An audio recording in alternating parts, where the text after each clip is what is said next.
Ready, start. This assembly decided last year almost unanimously that I think in favor of general widespread disarmament.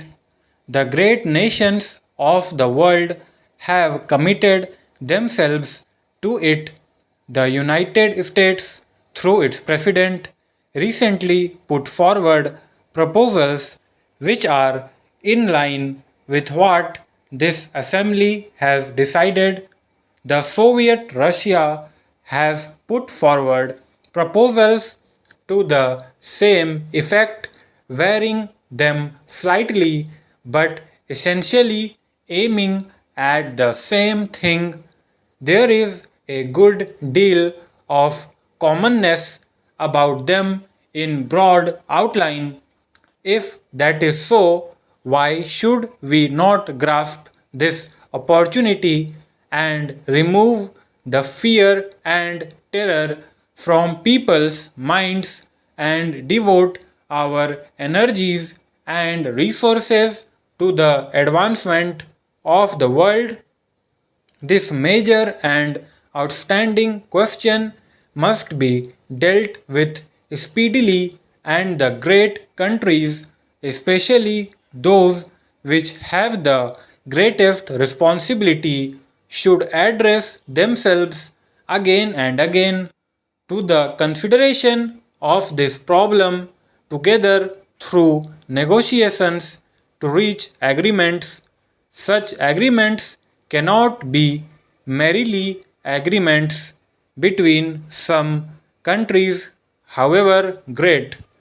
These must represent all the members of the United Nations, but I do think that it is better for a few countries to deal with this problem to begin with. I feel rather strongly on this question, although we in India are probably not situated in the major theaters of a possible war. Everything that man has striven for in the past thousands of years is at stake today. While I feel as strongly as possible about the freedom of the colonial countries and other dependent people, I do think that the biggest question today is the question of war and peace and disarmament. The General Assembly passed a resolution recently about nuclear tests. It was a great misfortune, and after a period of abstinence from nuclear tests, there was a resumption of these tests. Immediately, it becomes more difficult to have treaties for ending nuclear tests because the whole atmosphere becomes one of fear and apprehension. I do think, and I would like to beg the countries concerned to realize that they are doing a grave disservice to the world, to their own countries, by not putting an end to nuclear test by treaty as quickly as possible. The Assembly passed a resolution in favor of some kind of a moratorium. No one imagines that a voluntary moratorium is going to solve this question. There must be stricter controls by treaty, and otherwise, nuclear tests are basically evil forever. We live in a world of conflicts, and yet the world goes on undoubtedly because of the cooperation of nations and operation, and there is today a vast amount of cooperation even between countries which are opposed to each other in the political or other fields. Little is known or said about this cooperation that is going on, but a great deal is said about every point of conflict, and therefore the world is full of the idea that we live on the verge of disaster. I would perhaps be a truer picture if the cooperating elements in the world were put forward and we were made to think that the world depended on cooperation and not on conflict.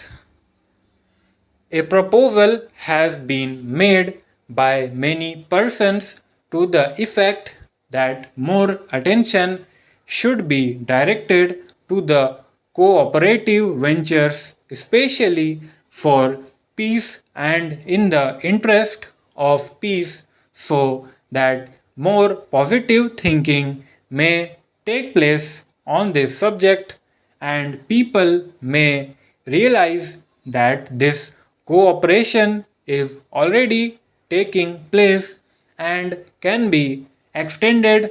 Some years ago, it was resolved to have an international geophysical year that was a specific subject.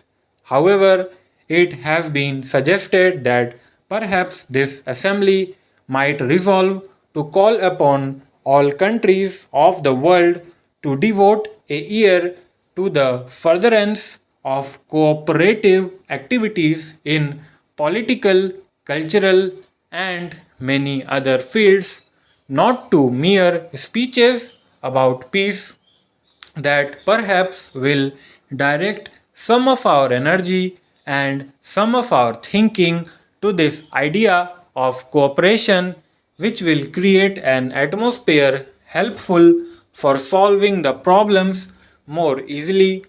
That by itself will not solve any problem, but it will lessen this distrust and conflict which affect the world.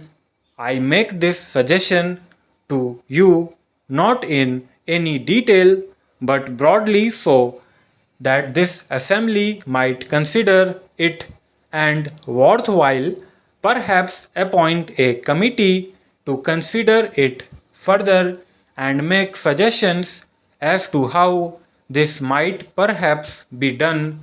The great men of the world have been those who have fought hatred and violence and not those who have encouraged it.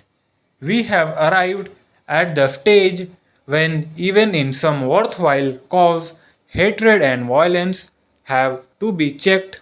This requires a new way of thinking, a new development of humanity. Possibly we are going through that process, and this very crisis will wake up the mind of man and direct it to this new way of thinking.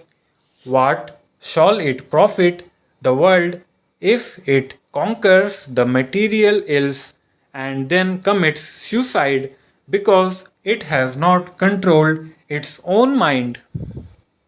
Stop